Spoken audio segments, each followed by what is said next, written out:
Tasty కుకింగ్లో చాలా సింపుల్గా kulfi ice cream అయితే ఎలా చేసుకోవాలో ఈ వీడియోలో అయితే మీకు చూపించబోతున్నాను. ఈ కుల్ఫీ చేసుకోవడం చాలా ఈజీ ప్రాసెస్ అండి, అండ్ సింపుల్ కూడా. ఇక లేట్ చేయకుండా వీడియో అయితే స్టార్ట్ చేసేద్దాం. Let's get start. ముందుగా స్టవ్ ఆన్ చేసి మందపాటి గిన్నె పెట్టి అందులోకి చిక్కటి క్రీమ్ మిల్క్ అయితే వేసుకోవాలి. వేసుకొని 10 నిమిషాల వరకు బాగా మరగనివ్వాలి. పాలు మరిగేలోపు 2 బ్రెడ్ స్లైసెస్ అయితే తీసుకొని చిన్న చిన్న ముక్కలుగా కట్ చేసుకొని గ్రైండింగ్ జార్లో వేసి మెత్తటి పౌడర్ లాగా మిక్సీ పట్టుకోవాలి.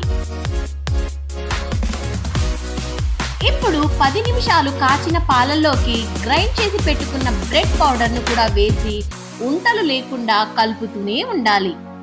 అలానే 1 కప్ షుగర్ కూడా వేసి చిటికెడు కుంకుమ పువ్వు కూడా వేసి ఒకసారి బాగా కలిపి అందులోకే 1 స్పూన్ కస్టర్డ్ పౌడర్ పాలల్లో కలుపుకున్నది వేసుకోవాలండి.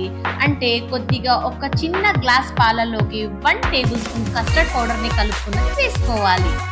3 నిమిషాల తర్వాత ఇలా బాగా కలుపుతూనే లో ఫ్లేమ్ మీద అయితే ఉడకనివ్వాలండి. దీన్ని ఎక్కువగా మంట పెడితే మాడిపోతుంది కాబట్టి లో ఫ్లేమ్ మీదనే ఉడకనివ్వాలి. ఇక చివరగా 1 స్పూన్ ఇలాచీ పౌడర్ని వేసి ఒకసారి బాగా కలిపి చల్లారే వరకు పక్కనైతే పెట్టుకోవాలి. చల్లారిన తర్వాత మోల్డ్లోకి వేసి డీప్ ఫ్రిడ్జ్ లో 5 గంటల పాటు ఉంచి తీసినట్లయితే యమ్మీ కుల్ఫీ అయితే రెడీ అయిపోతుంది. అలాగే నైట్ మొత్తం కూడా ఇది పెట్టినా కూడా మంచిగా ఉంటుందండి డీప్ ఫ్రిడ్జ్ లో. ఇంకెందుకు లేట్, మీరు కూడా ఈ ఈజీ ప్రాసెస్ కుల్ఫీని అయితే రెడీ చేసేయండి.